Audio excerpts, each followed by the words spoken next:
Could you imagine? Wii U games on Nintendo Switch.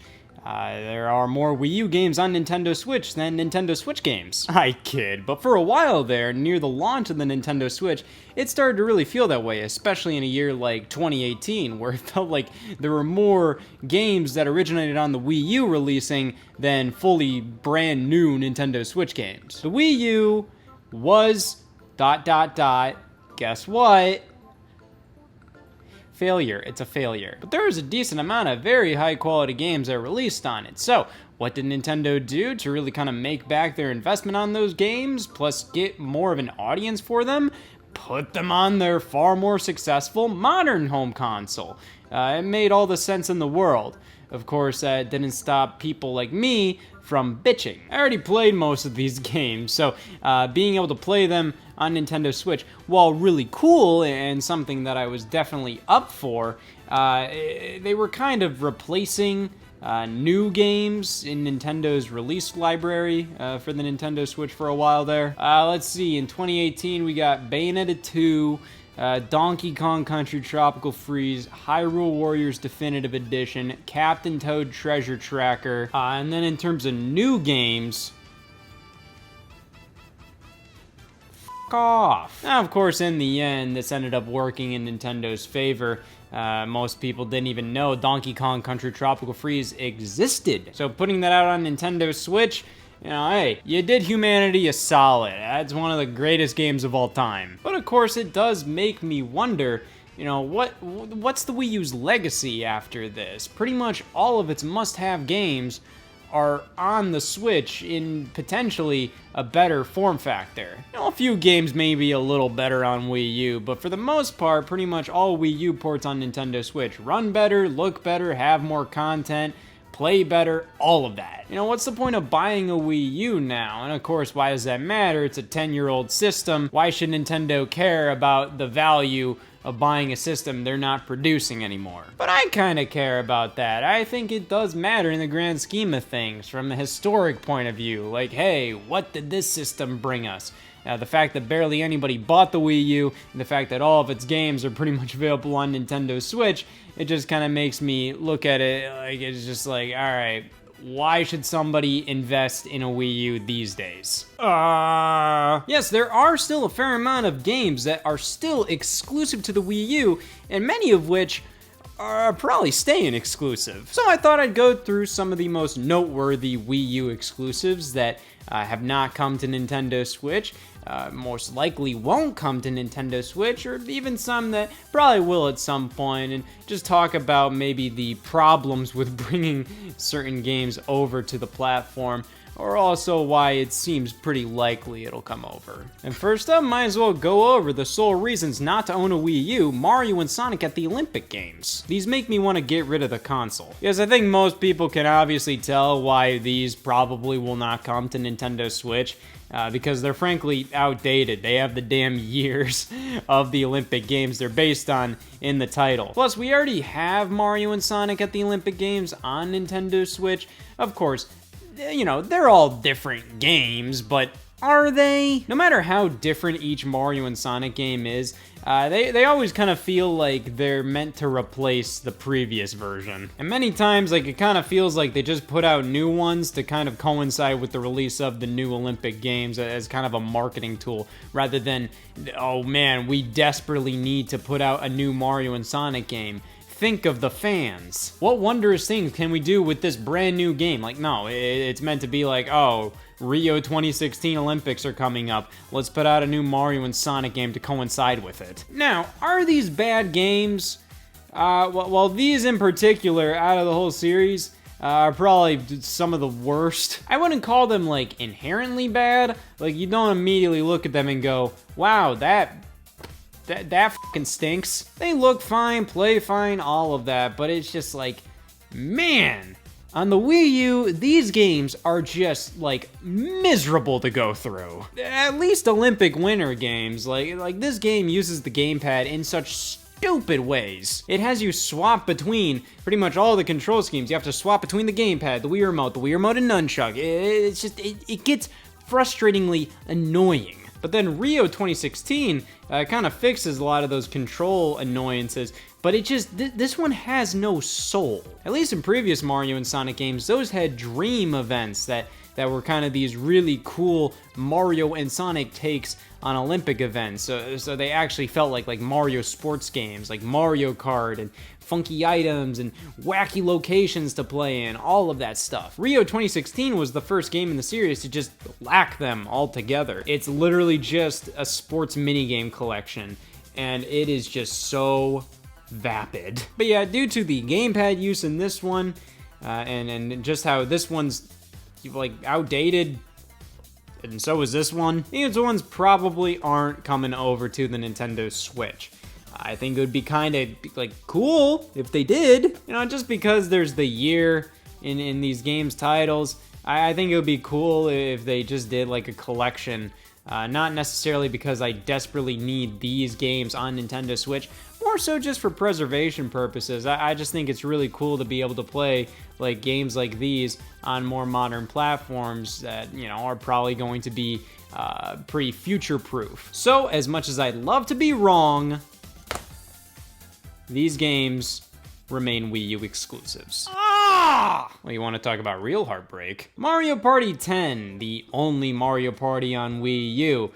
It's very interesting how some of Nintendo's most party-oriented consoles barely had any Mario parties. You have the Wii, which was like prime real estate for Mario Party mayhem. And you only got two. You got Mario Party 8 and 9. Well, systems like the GameCube, you got fucking 4. And then the Wii U, we only got Mario Party 10. What a crime. Mario Party 10 relies heavily on the Wii U gamepad, at least in its big mode, Bowser Party. That's a mode where one player is playing as Bowser while the other 4 are playing as standard Mario Party characters playing on a standard Mario Party board. And when I say standard Mario Party board, I mean a standard Mario Party board in the sense of Mario Party 9, which also means a pile of fucking shit. And Mario Party 9 changed up the Mario Party formula, definitely for the worse. That game is not fun. The game boards are linear and they aren't fun. They don't include fun. They're fucking not fun. And they brought that back for Mario Party 10. So while the Bowser Party idea is kind of cool, it's wasted in this game. Not only is the fact that, like, man, playing the game without Bowser is not fun, because, like I said, it's not fun! Bowser Party is just that mode, but Bowser is constantly chasing you, and there's only, like, 10 mini-games that happen. All of those mini-games feature, you know, Bowser, which is, you know, the player on the Wii U gamepad, trying to beat the other characters. And they only have 10 of them or so. So, like, they repeat very often. It gets really repetitive. And I'm just like, why? Why are there only 10 Bowser Party mini-games? This is like the big mode on the front of the box, yet you don't invest into it. The standard Mario Party mode is very basic in this game. It's just the same as Mario Party 9, which is just like a really short game board. Linear is just one direction to go. All your characters are just in a car. I don't need to explain this to you. Have you ever seen garbage? Well, you're looking at it now. Then there's also Amiibo Party, which uses your Amiibo figures, and that plays more like regular Mario Party, you know, from Mario Party 1 to 8. But the problem is the game boards in Amiibo Party, just a fucking square. There's no strategy on where to go. It's literally like, yeah, just roll the dice and move around the board. It's damn Candyland. That's all it is. Mario Party 9 and 10, it's pretty much just Candyland in terms of how the board is laid out. How regular Mario Party games are, you have different paths to take. You can kind of choose. While you do have to depend on the luck of the dice, you do have strategy there. There's no strategy in these games. And because of the use of the Wii U gamepad in this game, how that's kind of this game's big identity, yeah, I don't really see this one coming to Nintendo Switch. Also, because we already have Mario Party games on Nintendo Switch, and they kind of do the job of Mario Party 10 fine enough. Now, speaking of horrible fucking stupid fucking party games, fuck Animal Crossing Amiibo Festival! yeah, this ain't coming over. This was pretty much always used as an excuse just to make Animal Crossing amiibo on the Wii U. Just shove something out that holiday season that was Animal Crossing related, be able to make Animal Crossing amiibo, and it didn't work. Everybody knew this game was horrible from the second they saw the trailer. The concept had potential of an Animal Crossing party game, but watching the trailer, like, nothing was exciting, nothing looked interesting and compelling. And while this game isn't entirely terrible, it is. I mean, it has some solid little ideas in there, and some of the mini games are kind of fun, but I feel like the only chance this game had to come to Nintendo Switch was via, like, Animal Crossing New Horizons as a side mode. It may sound weird, but they did this for Animal Crossing New Leaf. New Leaf got an update in 2016 that enabled the use of the amiibo introduced for Amiibo Festival, and also the 3DS game Happy Home Designer, because, you know, these weren't pushing units. And that update included a bunch of new content for New Leaf outside of the amiibo functionality, including a side mode where you could buy like a video game console for your house. You could put it in, and then you could start playing some mini games. One of them was like Animal Crossing Puzzle League. The other was Desert Island Escape, which was from Animal Crossing Amiibo Festival. And that was generally considered like one of the best things from Amiibo Festival. So it's very obvious to me that the developers heard that, okay, people hated most of this game. They tolerated Desert Island Escape. So they put that in Animal Crossing New Leaf as a cute little mini game to play. And the game's pretty much all there. So it ain't unheard of for them to put like Animal Crossing spin-offs in the mainline games, because they just did it with Animal Crossing New Horizons. They put pretty much Happy Home Designer into that game as paid DLC with Happy Home Paradise. So Amiibo Festival's only chance at coming to Nintendo Switch was as a side mode in New Horizons. At this point, I mean, like, they might still do it, but I just don't really see any point to it. Nintendo's kind of done pushing Amiibo. They kind of just release Amiibo to release Amiibo whenever they kind of feel like it. If they invested in like an actual Animal Crossing party game, one that didn't require Amiibo and one that was actually fun, I'd be super down for that. Even if it used kind of Amiibo Festival as a base, but actually kind of worked to build something actually compelling out of it. That's really the only way I can imagine Amiibo Festival working on Nintendo Switch. Not requiring Amiibo, actually building a new game out of it, which is something Nintendo has done quite a bit on Nintendo Switch. So a couple of Nintendo's Wii U games actually received sequels on Nintendo Switch, but it's very obvious those sequels were very much built off of the Wii U game. And thus, it's fair to call the Nintendo Switch sequels to be basically replacements. So at that point, like, really, is there really any need for a port? So Mario Tennis Ultra Smash was basically just a damn game demo in disguise as a $50 game. And it wore that disguise very well because it was a $50 game. On Nintendo Switch, 3 years later, we got Mario Tennis Aces, which had some problems with a lack of content, but was noticeably an improvement over Mario Tennis Ultra Smash. Over time, that game got enough free updates to the point where, like, yeah, it wasn't just a noticeable improvement over Mario Tennis Ultra Smash, it was a huge improvement over it. Still had some problems here and there, but a pretty good Mario sports game at the end of the day. Most of the content came over from Mario Tennis Ultra Smash, though Mario Tennis Ultra Smash still has, like, some little modes here and there. Mega Ball Rally, anyone? They also have the Mega Mushroom thing.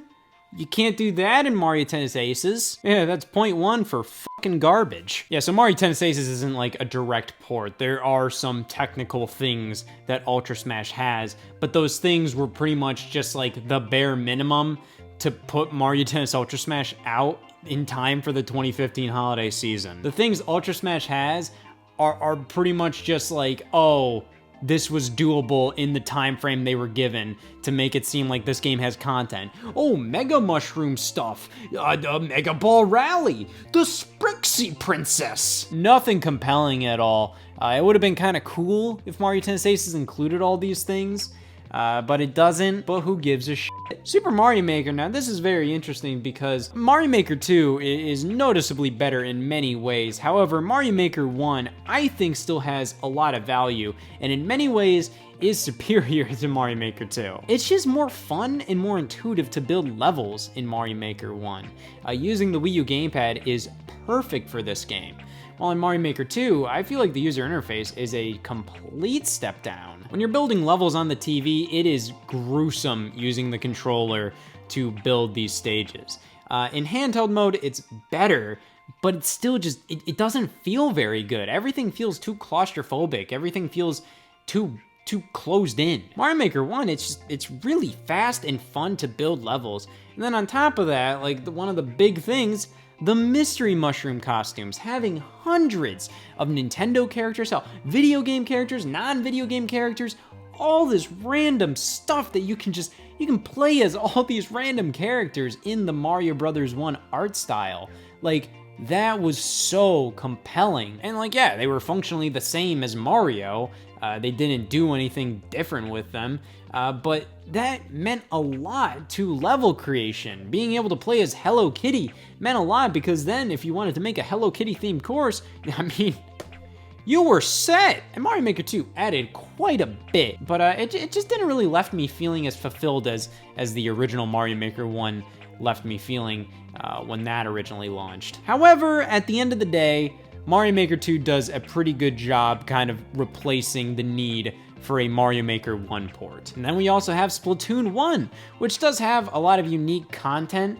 The Battle Dojo, anyone? The local multiplayer mode in Splatoon 1, where you're popping balloons? Where the hell is that in Splatoon 2? And Splatoon 3, and arms. Splatoon 1 is a different game than Splatoon 2. Splatoon 2 is a different game from Splatoon 3.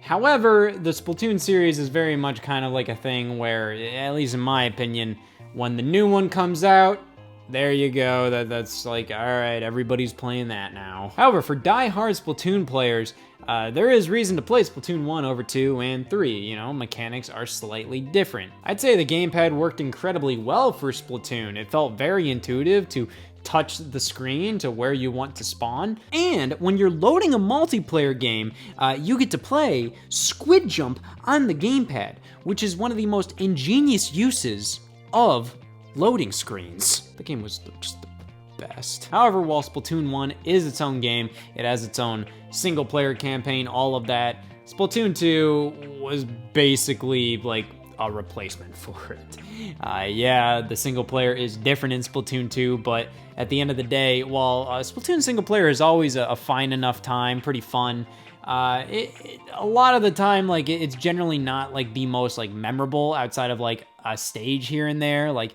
the final boss in Splatoon 1 was really memorable for me. Outside of that, like, I don't really remember much. I remember it being really well designed and fun, but I'm not really hankering to replay Splatoon 1 single player mode. If I'm hankering to play Splatoon single player, I'll play like Splatoon 2's Octo expansion or Splatoon 3 single player mode. And finally, we have Super Smash Bros. For Wii U, which has pretty much been completely eclipsed by Super Smash Bros. Ultimate. That was pretty much the best possible outcome for a Smash Bros. On Nintendo Switch.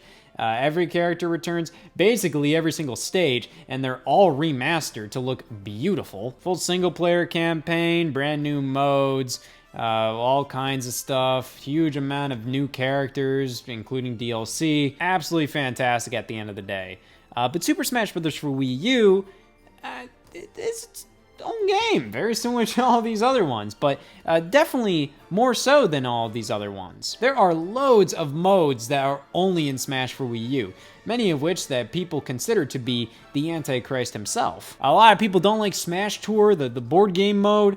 I think it can be kind of dumb fun. That probably lets you in on more of my psyche than I think you should know about. But there's a bunch of other modes that I feel like are sorely missing in Smash Ultimate.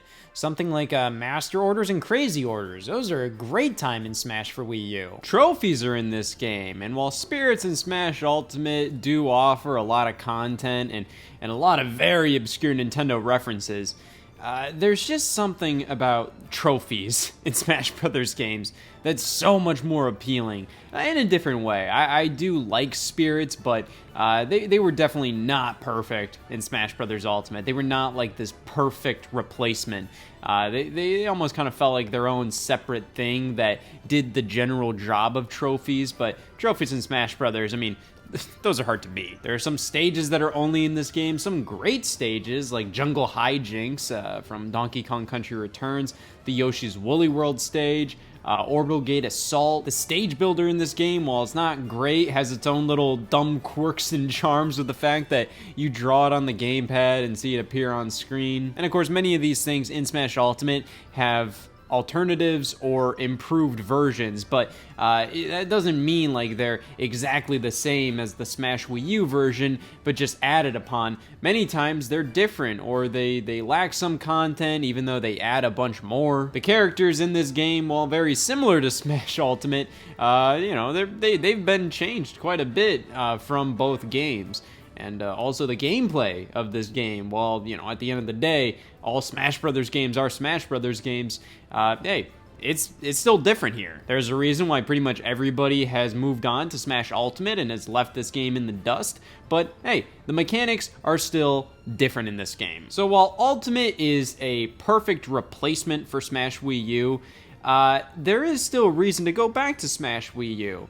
So these games, I don't see them being ported to Nintendo Switch. There's genuinely no reason for it outside of like a cool element of like preservation or nostalgia. It's really strange to say like, oh man, people are nostalgic over Wii U games, but it's just like, the damn system's 10 years old. I think it would be really cool to see kind of like compilations of some games like this, just maybe like a Wii U collection or something where you have Wii U games brought over. Of course, that would be very difficult to do considering many Wii U games heavily utilize the gamepad, so you can't really bring them over without tweaking things heavily, and at that point, you know, why not just make a new game, which is what they did in these regards. But these are unique games that may have replacements on Switch, but these versions are still, at the very least, somewhat unique, and it would be cool to see them preserved in some way, but I ain't losing sleep over it. Now, I want to have a word with the person that's losing sleep over this. Star Fox Zero and Star Fox Guard, released as a double pack here.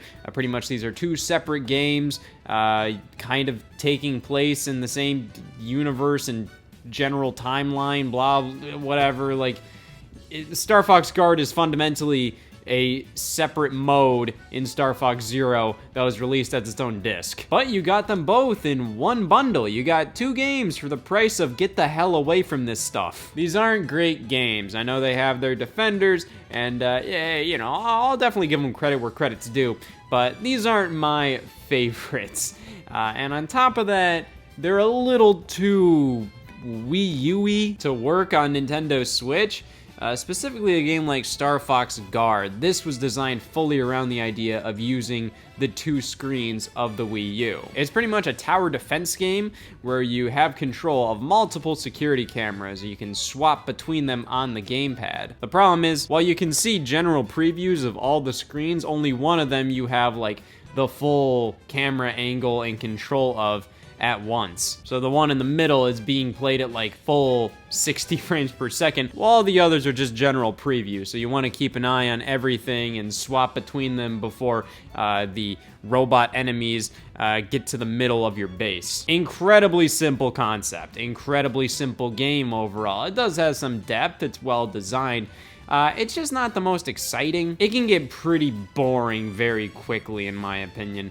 It's best played in short bursts, which does make me ask, like, why was this its own separate disc? Like I said, I feel like it would have worked really well as like just something on the menu of Star Fox Zero. It randomly has like a decent amount of content to it. It's just the content's pretty much the same thing throughout the entire game, just kind of ramped up level to level. You can create your own levels in the game, which pretty much just amounts to placing the enemies and cameras where you want to put them. It's definitely a pretty solid experience, albeit nothing too exciting. Star Fox Zero, on the other hand, is definitely more exciting, but a lot more flawed. This game was designed fully around the idea of like, hey, let's take the Wii U gamepad and let's improve Star Fox with it. They crippled it in the process. So obviously a big problem with this game that many people, including myself, have with it is the control setup. The control setup is really hard to get used to, and once you get used to it, the game, you've already played through it like twice. So it takes longer to get used to the controls than the game itself is in length. Which is a problem. And while many people have said like, well, once you get used to the controls, like everything starts clicking with the game, I get that.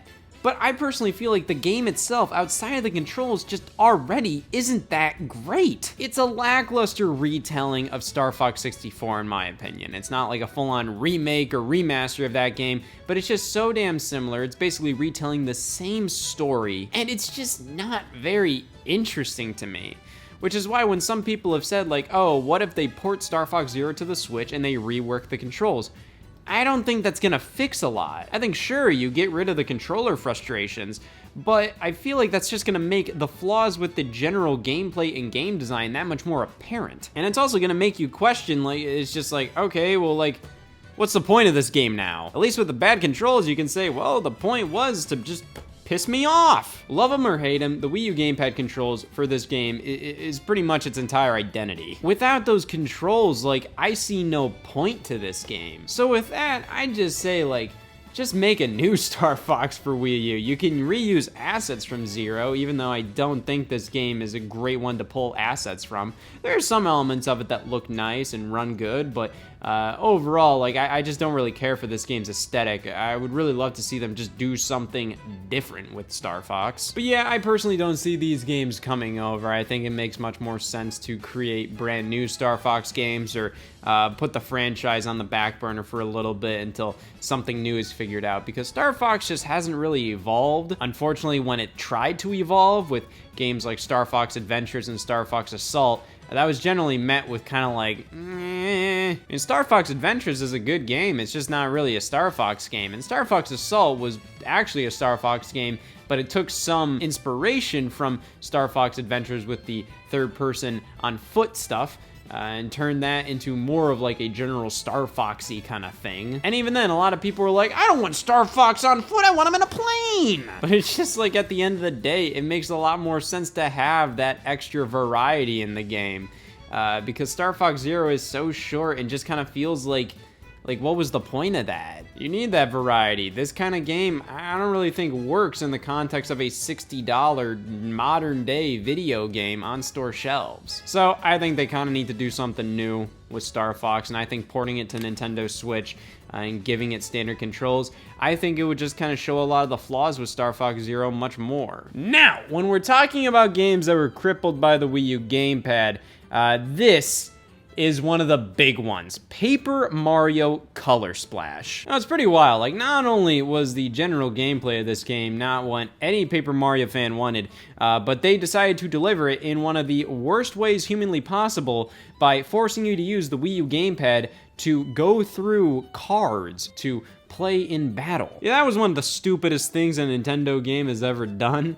Color Splash, though, I really enjoy. I find that I end up having a lot of passion for games that I can very much tell aren't perfect, but in many ways that kind of makes me love them even more. Like, for a recent example, I've been playing a lot of Sonic Frontiers lately, and I don't think anybody will disagree that game is not perfect. It has flaws, it has some blemishes, but just the fact that it's rough around the edges and not perfect oddly makes me like it a lot more than just games that are really more polished and more well-rounded, a game like Splatoon 3 or something. There's just more to talk about with Sonic Frontiers. There's more to discuss, and I just kind of find that Paper Mario Color Splash is similar, where this game is very flawed, but I don't know, I kind of end up liking it a bit more than something like Paper Mario the Origami King, which, you know, is probably a slightly better game. But I think something that could easily be fixed about this game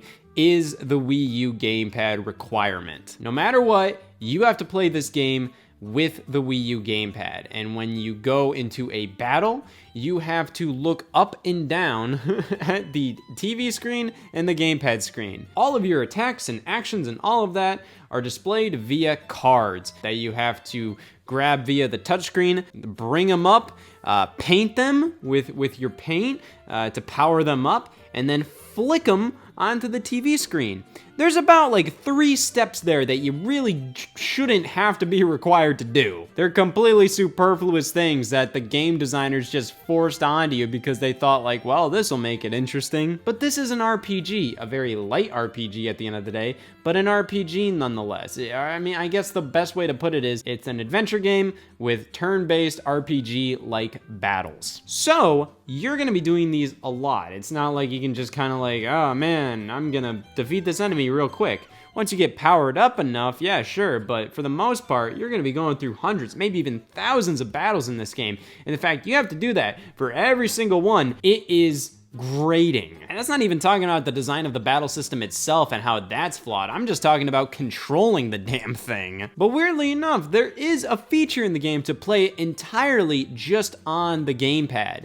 And that method shows exactly how the game can work on just one screen. I don't think anybody will debate how the game is playable on just one screen, like from a feasibility point of view. It's not like a game like Nintendo Land where it's just like, I mean, maybe you could play that on one screen, but like, it's gonna be damn hard and you're gonna change a lot of what the game is. Paper Mario Color Splash, nobody's arguing that. You can play this on one screen, they just don't let you in this game. You just consolidate everything to the TV screen, take all the cards, put them up on top. There's no reason why this shouldn't work. And in my opinion, I think it would make Color Splash a much better game. That was such a huge annoyance with the title. They do give you some options on how you control the battles.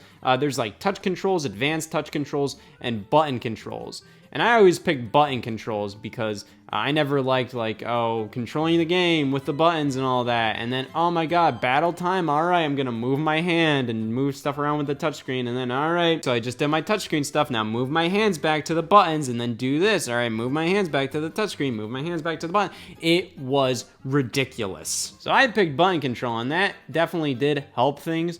But on top of that, moving everything to one screen would help this game a lot. It wouldn't make it perfect, but it would make it a hell of a lot more enjoyable. Now, of course, Paper Mario the Origami King already came to Switch, and that one pretty much uses a lot of Color Splash's aesthetic and pretty much engine. So I feel like it's fair to kind of look at that as like, oh, that's Color Splash's replacement or equivalent on Switch. But they are very different games. Origami King and Color Splash are quite different at the end of the day. So I feel like when it comes time where Origami King has been out for long enough, so it's not like a Paper Mario Color Splash port is really going to take any thunder away from it. I feel like this could make sense on Switch. It's just an easy thing to port over, easily fill a gap in the release schedule, and also piss everybody off because you're porting Paper Mario Color Splash and not remaking a game like Paper Mario 64 The Thousand Year Door. That'll be really fun. This one's hard to gauge. Kirby and the Rainbow Curse. So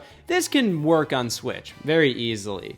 Though I'm not really sure how necessary it is to bring this game over because, you know, it's just kind of there. The best thing about this game, bar none, are the visuals. They are glorious.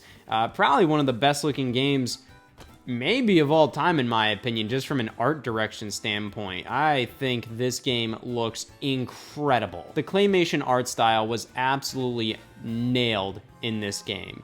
And I just think it is so cool to see everything in motion, so cool to see the Kirby world in this clay style, especially the fact that it's animated so well. It's not done in like a cheap way, or it's not done in a stupid way or anything like that. It's just, it's perfect. The music's great, the game design, it works good, you know? Like it's a sequel to Canvas Curse on the Nintendo DS, which was a really cool idea. Pretty much Kirby's a ball and you just move him with the touchscreen. You create a line for him to follow. It's an incredibly unique gameplay mechanic. But that's about as far as my praise for the game goes. And it's not like I don't like this game. It's not like there are like glaring flaws. It's more so just, it's just kind of there. it's an oddly forgettable game. I played and beat it the day it came out, and then afterwards I forgot I even beat the game. Like, I kind of look back at games that came out in 2015 and I thought like, oh yeah, it's a fine game, like a 7 out of 10, but I just don't really see it really doing much for anybody coming over to Switch. I mean, I'll take it. I wouldn't say no to it, but it's just, it doesn't leave that much of an impact outside of the visuals. And of course it can work well on Switch. You know, the Switch does have a touchscreen, so if you're playing in handheld mode, this game works fine. Outside of handheld mode though, that's where it gets a little tricky. Of course, I feel like the whole mechanic of drawing lines, you can do that pretty easily with a thumbstick. It's not gonna be as intuitive, but you can do it. And of course, on top of that, you can also use a gyro pointer to draw the rainbow lines. That's definitely possible. But taking how clunky that is into consideration in terms of being like the only way to control this game, I feel like it's something that just doesn't really make much sense to really put the time and effort into bringing over to Switch for it to end up just not working the greatest on a TV screen. And I also feel like using my finger in this game just wouldn't be as enjoyable as with a stylus. And of course, many Nintendo Switch games have been bundled with styluses. I mean, you just take a look at something like Brain Training in Europe. That came with a stylus. But I feel like there's a few too many asterisks with this game to really be that viable on the Nintendo Switch without a bit of work. Now, that doesn't mean they wouldn't put that work in, but I don't know. I just feel like with how just whatever this game is at the end of the day, there's a bit too many things stopping it from being like a pure no-brainer on Switch. It could totally work on Switch, but I just don't really think it's that viable on the platform. Now, this little bastard, I love this game. Yoshi's Woolly World, genuinely one of the best Yoshi games of all time. It may just eclipse Yoshi's Island, which is the default best Yoshi game of all time, one of the best platformers of all time.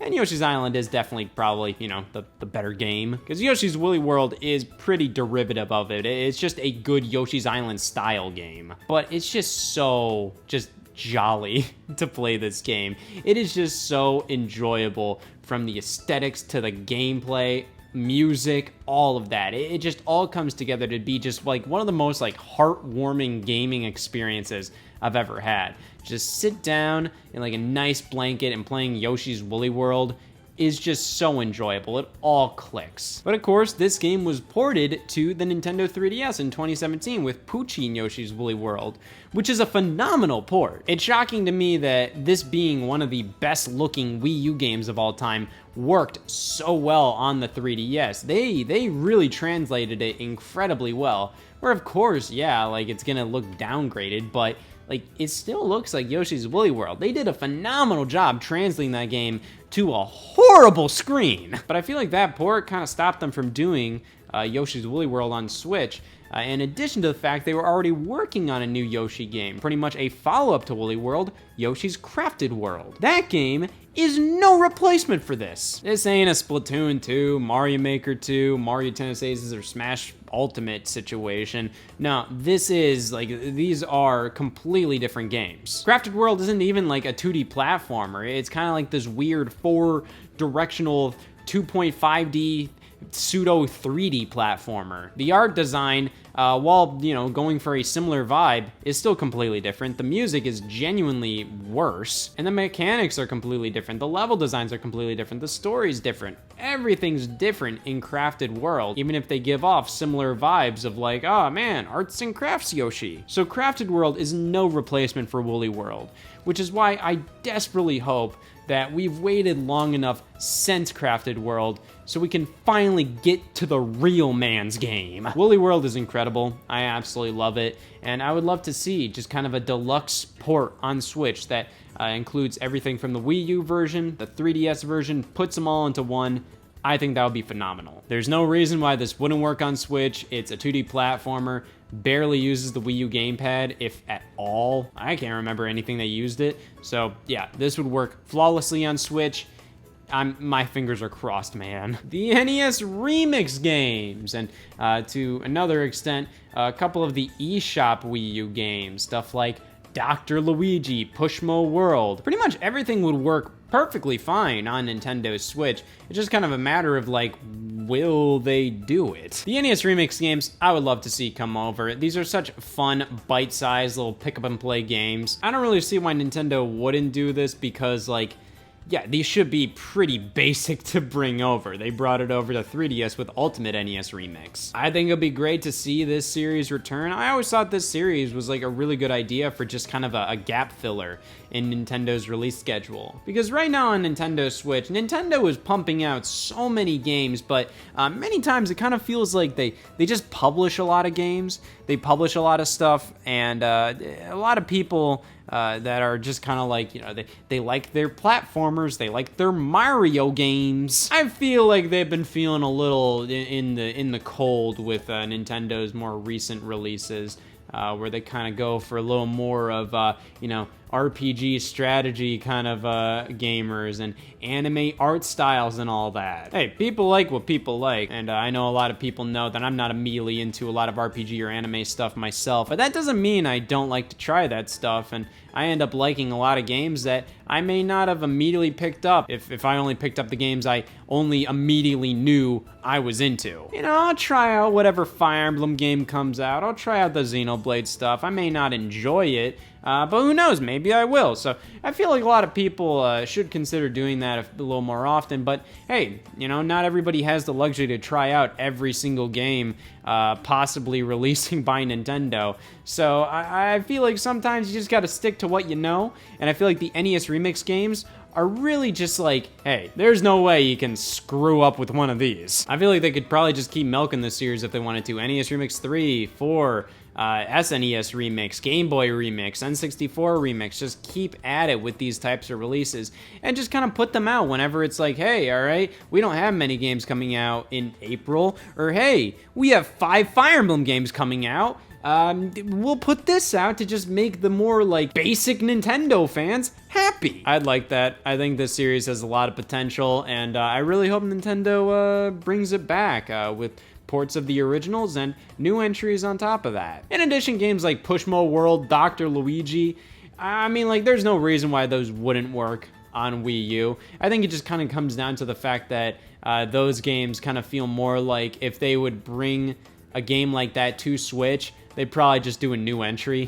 Why do I need Dr. Luigi in my life in 2023? Next up, the Wii Series on Wii U.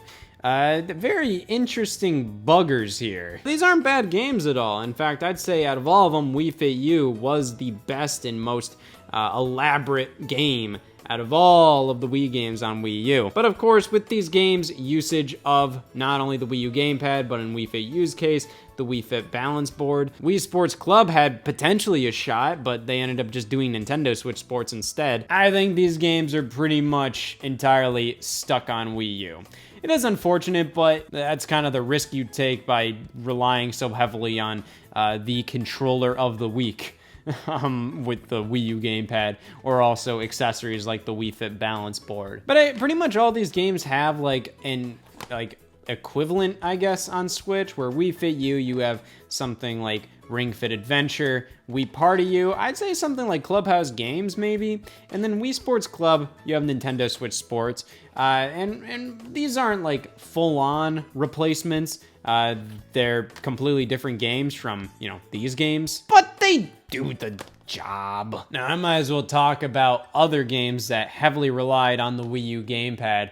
Here I have Nintendo Land, the general pack-in for the Wii U, and Game and Wario. Now, these games aren't coming over. I randomly see a lot of people say like, man, what if we got a Nintendo Land port? I don't think those people think. Okay, so with 2 Nintendo Switch consoles, maybe. I can imagine you could do something along the lines of like when you get 2 Switch consoles together and you do wireless local multiplayer with a game like Mario Kart. That's a way where you can do the dual screen experience. You can have a Nintendo Switch console focusing on the TV with the 4 players, and then you could have another Nintendo Switch console for the 5th player in a lot of the 5-player games. The problem is, I feel like even with a port still takes a decent amount of time and money to do. So Nintendo still kind of has to feel like, okay, is this viable? I don't think that's viable. I think that's asking too much of the customer.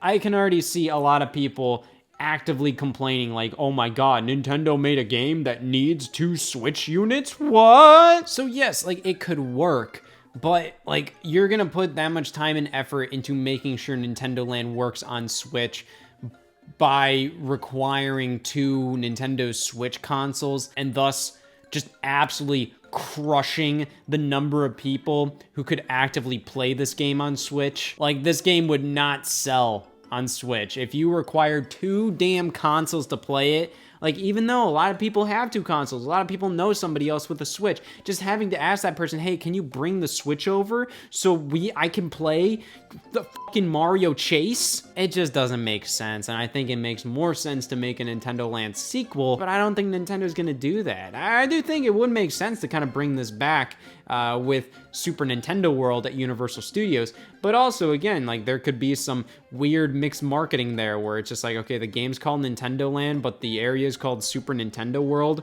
What's up with that? And also, I feel like Nintendo just doesn't really want to focus on this game that they thought was going to be like the Wii Sports of the Wii U and try to bring it over to Switch.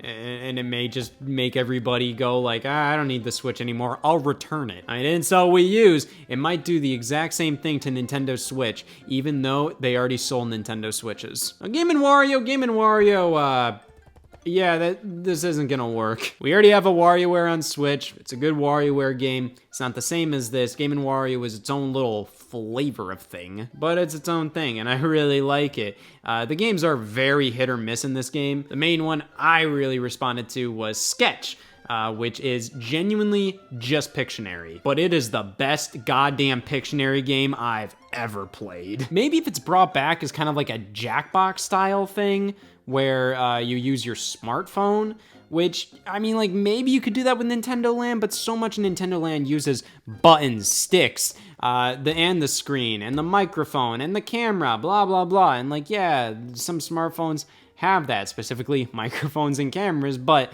the buttons and sticks, it would be a mess. I think this needs a second Switch console if you're going to do this on Switch. I think Game & Wario could potentially do something like Jackbox where, you just connect via smartphone. But at that point, why not just make an entirely new game? Why not make just a new Jackbox-style Game & Wario sequel? I just feel like, once again, it wouldn't be viable to bring this over. Like, you could do it, but the amount of hoops you'd have to jump through, I mean, like, why would you do that? Now, Xenoblade Chronicles X has been a very debated game as to if or when it's coming to Nintendo Switch. The people on Monolith Soft have already said, like, man, we'd really like this game to be on Nintendo Switch. The problem is, it's just too damn big. This game barely ran on Wii U as it was. Like, you had to download so much extra content to get this game running in a suitable state. You'd have to download so many extra packs on the Nintendo eShop for this game. So you could download packs that would help with the graphics, packs that would help with certain elements of the game, packs that would help with the performance, all of this stuff to just help this game run on Wii U. It genuinely pushed the hardware to its limits, to a point that it couldn't function properly on just a standard disc, which does make this game, as it stands, not like definitive. Like, playing on Wii U, you're gonna have a compromised experience because you can't access the eShop anymore. So if this came to Switch, it would be a challenge, but it would genuinely preserve this game and make it better in many ways, because the Switch is more powerful than the Wii U. They can take some more time to make sure that this has everything that it needs to run properly. So I think it's very possible this comes to Nintendo Switch. I think it's very probable it will come to Nintendo Switch. I think the main problem is the developers of this game, Monolith Soft, they've been busy with a lot of other things. I mean, they remastered the original Xenoblade. They made Xenoblade 2, Xenoblade 2 Torna, Xenoblade 3. They have their hands busy, so I think it's pretty understandable that Xenoblade Chronicles X still isn't on Nintendo Switch. But I feel like eventually it'll come over. Xenoblade Chronicles X did end on a cliffhanger, so either they might do like a Xenoblade Chronicles X Definitive Edition where maybe they have like an epilogue that resolves it, or they just straight up do Xenoblade Chronicles X 2, which I think there's definitely some potential for that. These ones aren't really a case of an if, but a when. These Zelda remasters, debatably the definitive versions of these games. Of course, some people may definitely prefer the playing the originals, but you can't deny the improvements that came alongside Wind Waker HD and Twilight Princess HD. These ones don't require the gamepad, though they are enhanced by them, though it's pretty damn easy to just rip them out and just serve these as just HD versions of the originals. It would frankly be incredibly wasteful to not put these out on Switch, and because of that, I just don't have much else to say because these are just such no-brainers. Now this one was up in the air. Devil's Third. Nintendo published the game, Nintendo helped develop it, and it came to PC via Devil's Third Online, which was just the online multiplayer, that was it. But this game is basically stuck on Wii U. Even the PC version went offline very shortly after it launched, so yeah, this game is pretty much just a Wii U game. And it has its fans. I wouldn't really consider myself to be one of them, but I do kind of like this game at least a little more than a lot of other people. This game got absolutely slammed in reviews. Notoriously, I remember IGN gave it like a 3 out of 10. I think it's closer to like a 5 or a 6. It plays well. I think the controls feel really fun, and it makes the game and combat really engaging. The problem is, it's just not very well designed. It doesn't run well. It's just kind of a gross feeling game, like in terms of like the story and just its themes, just how it looks. It's self-aware, but at the same time, it doesn't feel like it's self-aware. So it's just like, it's fun for like a good laugh. But regardless of if you actually like this game or not, I don't think you can deny it has its problems, and it's not a perfect experience, and I don't think it's ever going to come over to Switch. Not because it couldn't work on it, but mainly because it's built off of Unreal Engine 3, and that's not supported on Nintendo Switch because, you know, it's so old, and because of how poorly this game was received, how poorly this game did, how it was more so like Nintendo released it out of obligation rather than they really wanted to. So I don't think it's very possible. Now, the developers behind this game own like the trademarks and all that, so I'm sure they could bring it to other platforms potentially. I don't think Nintendo wants this thing at all. If they were willing to let Wonderful 101 go to other platforms, they would definitely be willing to let Devil's Third come to other platforms. So there may be a chance that later down the line, Valhalla Game Studios, if they aren't already defunct, they would potentially be open to bringing this to Nintendo Switch and other platforms themselves, but that's probably not going to happen. And yeah, that's most of the general Wii U exclusives that haven't come over to Nintendo Switch yet, most of which I talked about were Nintendo published games. Of course, there are various other Wii U exclusives that weren't published by Nintendo, but I don't really know how much I can really discuss those. Actually, I know for this one. One word long. No.